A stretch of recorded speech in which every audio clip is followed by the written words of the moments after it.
소금과 굴비로 유명한 전남 신안과 영광은 수려한 경관과 함께 6.25 전쟁의 아픈 상처를 용서로 꽃피운 곳이다. 증도와 섬마을 사람들을 복음으로 평생을 섬기시고 공산당에 순교당한 문준경 전도사님의 생애와 순결한 신앙을 지킨 65인과 77인 순교자들의 뒤를 따라 한 걸음 순례길을 떠난다.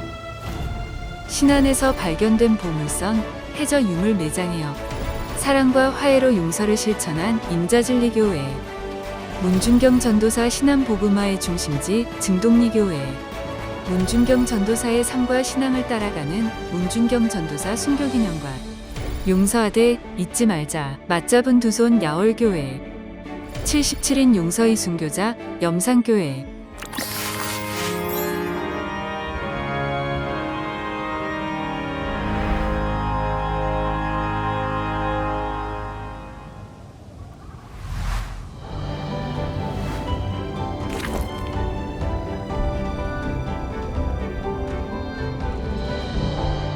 트레저 아일랜드, 보물섬.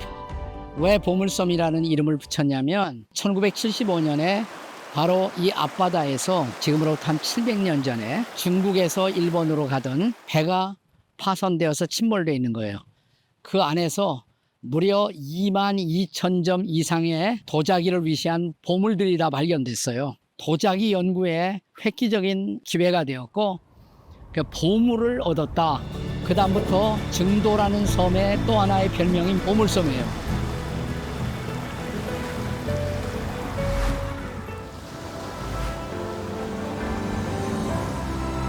우리에겐 천사의 섬으로 알려진 신안은 태평염전을 비롯한 소금과 문준경 전도사의 생애와 사역 이야기로 유명한 곳이다. 문준경은 17세에 정근택과 결혼했으나 생과부로 참담한 생활을 한다.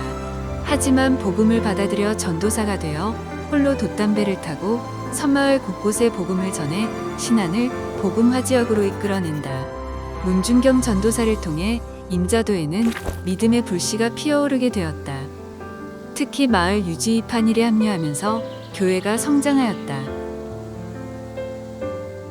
임자 진리교회는 이 섬마을 전도자임에 순교하셨던 문준경 전도사님의 개척 설립한 최초의 교회입니다. 1930년부터 복음을 전해지다가 32년 7월경에 정식으로 설립이 되었습니다. 올해가 91주년 되는 해인데 순교자인 이판일 장로님과 일가족 3대 13인을 포함해서 48인이 순교한 교회입니다.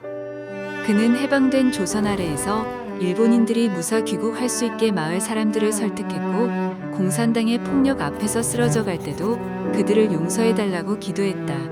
저는 이제 그 이후에 태어났기 때문에 직접적으로는 저는 이제 경험하지를 못했고 저희 선친 이인재 목사님께서 직접 가족들을 다 잃고 그 시신을 수습해서 교회장으로 장례를 치르면서 모래구덩이에 파묻힌 아버지와 가족들의 시신을 염원하시고 장례를 하시는 가운데 그 참혹한 모습을 보면서도 원수들을 다 용서했다고 하는 점에서 그 대가는 고스란히 그 가슴으로 다 받아내신 거죠. 임자진리교회에서 48년 순교로 열매를 맺게 되었고 이판일 장로님 장남인 이인재 집사가 신학을 해서 목사가 되고 그 자녀인 육남매가 처음으로 주님께 헌신해서 다 주의를 감당하는 또 사역자가 되고 지금 이제 6대까지 신앙이 흘러갔는데 그건 하나님의 귀한 섭리가 있다고 봐요. 우리는 예수 믿다가 죽고 어떻게 망해버린 그런 세상의 상식과 이성으로 볼 때는 그런 교회인데 오늘 여러분들이 보는 교회는 정말 아름답고 이 섬 지역에 웅장하게 서 있는 이 교회 생생하게 살아의 하나님의 역사를 보여주는 산 증거라는 것을 꼭 말씀을 드립니다. 시간이 지나고 그의 아들 이인재가 부역자색 출책임자로 마을로 돌아온다. 그는 당장 아버지의 원수를 갚으려 했으나 아버지의 음성을 듣고 눈물을 삼키며 그들을 용서한다. 용서를 실천한 첫 번째 분은 예수님이죠. 십자가상에서 자기를 못 박는 사람들을 아버지여 저들이 하는 일을 몰라서 그러니까 용서해 주십시오. 예수님이 그런 용서의 모범을 보였고 또 예수님이 주기도문을 가르치면서 우리가 우리에게 죄 지은 자를 사하여 준 것 같이 우리의 죄를 사하여 주옵소서. 용서를 위해서 기도하라고 또 가르쳐 주셨단 말이죠. 그러니까 세상은 보복의 문화를 가르쳐요.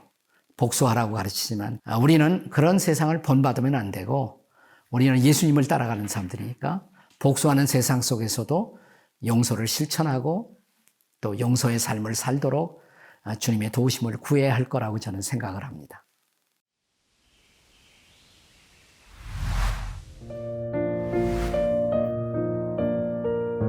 초기에 복음을 받아들인 사람들은 여인들이 많았다. 온종일 농사일을 하고 날이 저물면 선착장에서 건축자재들을 날라 교회를 완성하였다.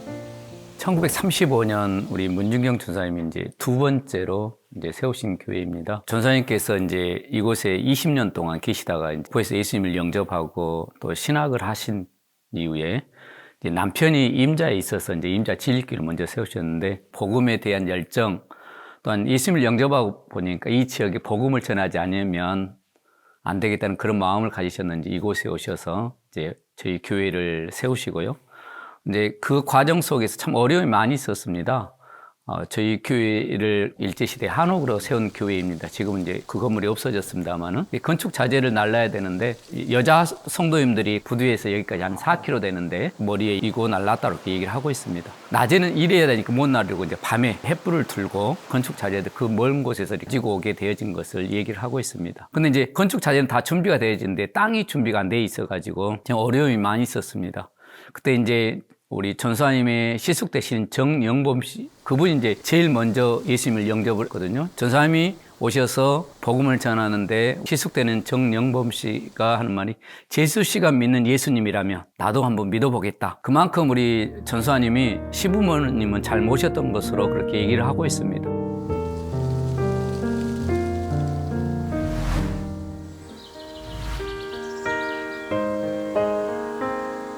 신안 복음의 어머니 문중경 전도사의 순교 여정을 따라가 보자. 어린 시절부터 남다른 총기가 있었지만 여자라는 이유로 배움의 문턱에서 좌절했던 문중경에게 시아버지는 한글을 가르쳐 주었다. 자상한 시아버지가 운명하시자 큰오빠가 있는 무포로 내려가 삿바느질로 생계를 유지하며 이선복 목사님을 만난다. 조그마한 새방을 얻어가지고 싹바느질을 하면서 외롭게 혼자 살고 있었습니다. 그때 한 번은 어떤 여자분이 두 권의 책을 끼고 이 집에 나타났는데 처음에는 몰라서 무슨 바느질감을 맡기러 오셨나요? 그렇게 물어봤는데 나는 바느질을 맡기러 온 것이 아니고 우리 모든 인간은 다 죄인입니다. 우리는 원래 날 때부터 죄성을 가지고 태어났습니다. 그런데 그것을 해결할 수가 있습니다. 이분은 도대체 이 말을 알아들을 수가 없어요. 그래서 그분한테 질문도 하고 또 의문을 표했는데 친절하게 복음을 더 상세하게 쉽게 설명해 주었을 때 희망의 메시지로 들려지기 시작한 거예요. 그래서 그분을 따라서 교회를 출석을 하게 됩니다. 성령이 임한 불길은 걷잡을 수 없이 문중경의 혼란한 마음을 불태우기 시작했다. 그녀는 아픔이 남아있는 신안을 향해 고무신을 고쳐 신었다. 또 서해안은 물이 쭉 빠지면 가까운 섬은 걸어서 갈 수가 있습니다. 노드길로 다니시면서 한 손에는 보따리, 한 손에는 성경 찬송가를 끼고 어머니가 자식을 섬기듯이 섬기면서 복음을 전하셨는데 이 고무신을 1년이면 9컬레를 바꿔 신어야만 했습니다.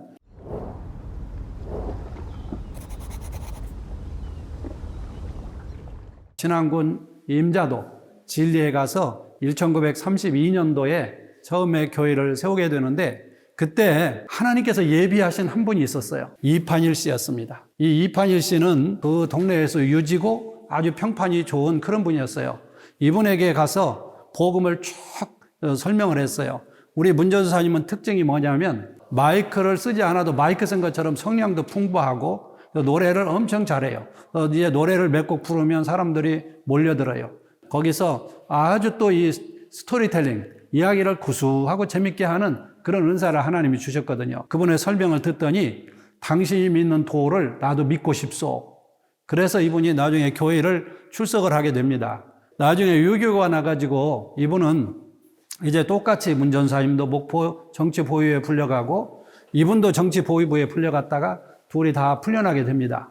그러고 나서 이분은 임자도로 들어가서 그분 가족 13명, 교인들 35명, 즉 48명이 3km 대길이라는 곳으로 끌려가서 갯벌 위에서 순교하시게 되고 이성균 목사가 지금은 그 교회를 담임을 하고 있어요. 3대째 이어지면서 임자 진리교회를 이렇게 잘 섬기고 있는 아름다운 그런 믿음의 가문이기도 합니다. 김중근 목사님은 바로 신안군 지도분이신데요. 그분 그 어머니하고 문 전사님은 인척간이었어요. 그래서 이 섬사역 가실 때 그분 집에 많이 들리셨고, 우리 문 전사님의 전도의 가장 특징이 뭐냐면 관계전도예요. 항상 관계를 통해서 전도를 하셨는데, 김중근 어린이가 7살 때 복음을 잘 설명해 줘요, 문 전사님이. 그때부터 이분이 주님을 영접하고 예수를 믿기 시작했어요.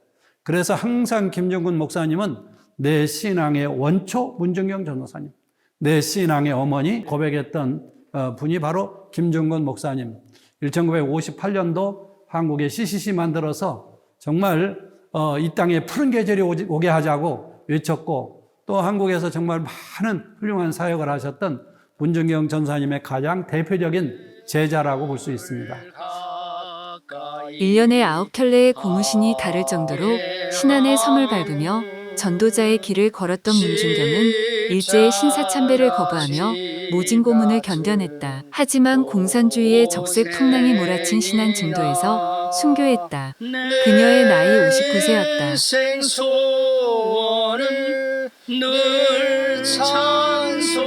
한동리교회에서 종종 시간만 있으면 이 뒷산으로 올라와서 이 바위에 엎드려서 기도하셨기 때문에 이 바위가 기도바위라는 이름이 생겨났고, 또 바위에 엎드려서 기도하실 때 항상 저 앞에 있는 지형이 한반도 지도처럼 보였기 때문에 한국 땅을 가슴에 품고 일제강점기 시대에는 일제에서 해방되도록, 그리고 해방 이후에는 이 나라의 복음을 통해서 새로운 나라가 이 땅에 이루어지게 해달라고 늘 여기서 기도하셨다는 거죠. 하나님, 우리가 문중경 전도사님이 기도하던 바위에 앉았습니다.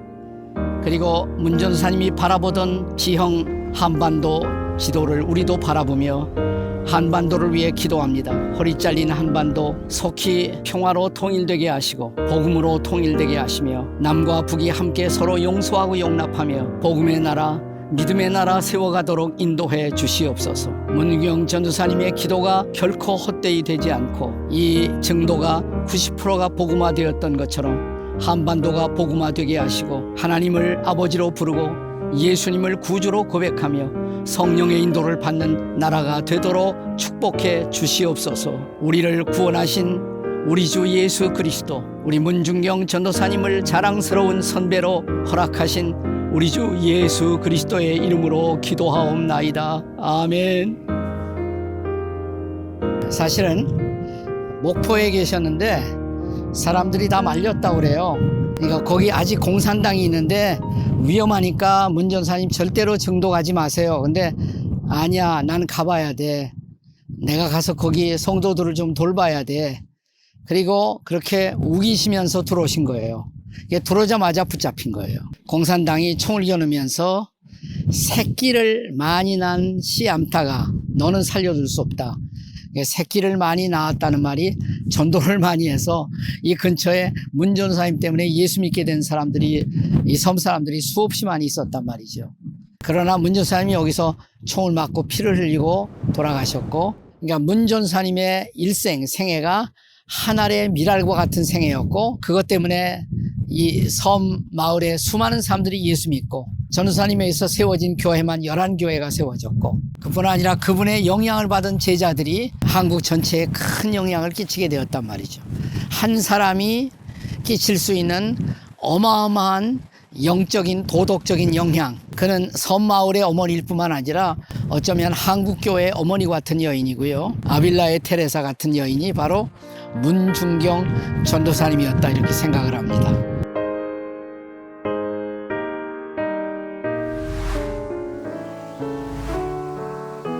영화롭게 빛난다는 뜻의 영광은 하늘엔 영광, 땅에는 굴비라는 말이 있을 정도로 유명한 남도의 대표 특산물 지역이다. 또 다른 의미의 영광은 십자가의 삶을 순교로 용서를 실천한 믿음의 고장이다. 유진벨 선교사가 목포에서 법성포로 가던 중 야월도에 불시착했다. 그곳에서 믿음의 청년들이 모여 신앙생활하는 것을 보고 야월교회를 세운다. 유진벨은 한센 병자들을 몸에 끌어안았고 버려진 아이들을 자녀로 삼았다. 제중병원을 통해 근대적이고 과학적인 치료를 받게 해줬고 학교를 세워 다음 세대에게 희망을 안겨줬다. 유진벨의 한국을 사랑하는 마음은 사위인 린튼 가문까지 이어졌다. 복음이란 꽃은 언제 어디서든 뿌리를 내리고 꽃을 피우게 된다.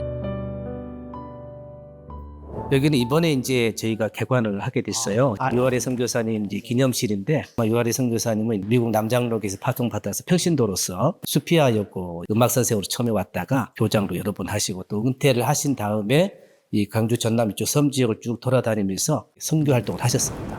그때 이제 6.25 전쟁 끝난 이후에 유아래 선교사 염산 지역에 오셨어요.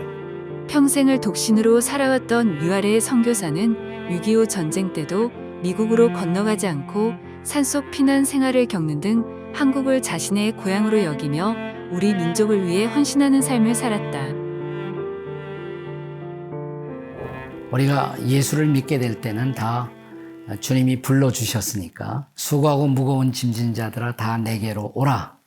이런 그 부르심을 받고 우리 예수님 앞에 와서 예수님을 만났어요. 그러니까 구원의로의 부르심, 이게 가장 큰 부르심이에요. 그러니까 구원이라는 것이 보편적 부르심, 모든 사람을 향한 하나님의 초대라면 하나님이 이제 우리를 일을 시키려고 우리에게 특별한 은사를 주어서 예를 들어서 저 같은 사람에게는 너는 설교를 통해서 혹은 가르침을 통해서 하나님의 나라를 전하라. 또 어떤 사람들에게는 자기 직업이 다 다르잖아요. 그래서 종교개혁자들은 모든 직업 속에 하나님의 소명이 있다 그랬어요. 제가 설교하고 이것이 성직이라고 거룩한 직업이라고 생각하지만 그거 못지않게 우리가 말하는 일반적인 직업, 그것도 성직이다 이 말이죠. 하나님이 나에게 이 일을 시켜서 부르셨다. 그리고 그 일을 한다면. 루터가 그런 말을 했어요. 소의 젖을 짜고 있는 하녀가 하나님이 나에게 이 일을 시켜주셨다. 이렇게 믿고 소의 젖을 짜고 있다면 그 직업은 거룩한 직업이다 그랬어요. 그것도 소명이다 이 말이에요. 6.25 전쟁 때 그때 영광군의 교회가 8개 있었거든요. 그 중에서 6개 교회에서 순교자가 발생을 했어요. 우리 한국에서 6.25 전쟁 때 가장 많은 순교 발생하는 것이 영광시의 교회죠. 1950년에 한국은 이념의 소용돌이 한복판에서 동족 간의 혈투를 지켜봐야만 했다. 끔찍한 전쟁의 현장에서도 몸소 순교자의 영광을 하나님께 돌렸다.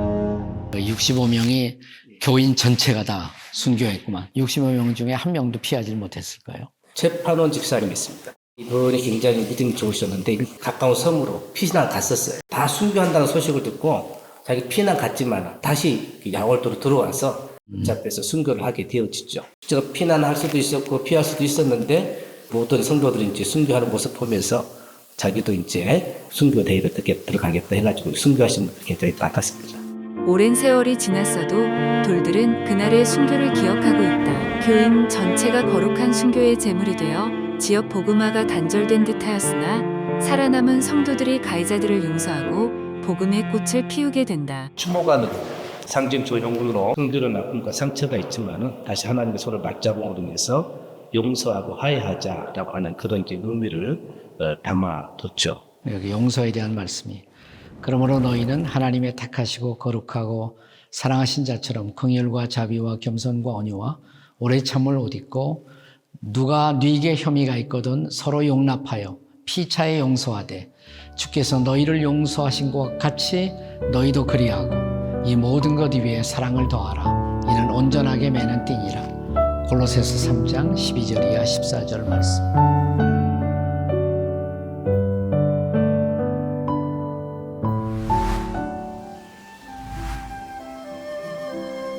염산교회는 야월교회보다 약 40년 후인 1939년 세워졌다. 지영민 이봉우의 기도처에서부터 시작되었다. 영광 염산면은 나날이 복음화로 물들었지만 공산당의 핍박은 더욱 거세졌다. 염산교회는 공산군에 의해 77명의 순교자가 발생한 곳이다. 염산교회 성도들은 생매장을 당해 순교하기도 하고 목에 돌을 매달아 수장을 당하기도 했다. 허상장로, 원창권 목사, 김방호 목사 등 교역자 모두 순교했다. 염산교회 3대 김방호 목사는 그의 가족이 지켜보는 앞에서 몽둥이로 때려 죽임을 당했다. 그들은 마지막까지 찬송을 부르고 피를 토하며 순교했다. 영광군은 6척 교회에서 순교를 당한 그 현장에 탑을 세워놓았다. 제가 제일 궁금한 건 이제 가해자들, 그들 가운데 이 마을에 나중에 생존해 있었던 사람들이 있다고 얘기 들었거든요. 이제 그들이 여기 교인들하고 어떻게 어울리고 어떻게 그 다음에 관계를 맺어 갔는지 그게 제일 궁금하거든요. 그 아버지의 뒤를 위해 4대자 김익전에 오셔서 부모를 죽이고 형제간을 죽인 그들을 위해서 산 메시지가 원수를 갚기 위한 것은 예수 믿게 하고 오겠다. 그들도 찾아가서 복음을 증거하기도 하고 구제운동을 하기도 하고 예수 안에서 다 이해하고 사랑하고 용서하고 이렇게 지내왔죠. 살아남은 염산교회 성도들은 다시 모였다. 땅속과 항아리에 숨겨둔 성경과 찬송가를 꺼내 들고 다시 교회를 일구어 갔다. 가해자와 피해자의 자손들은 모두 이념에 휘말린 상처를 서로 보듬어 갔다.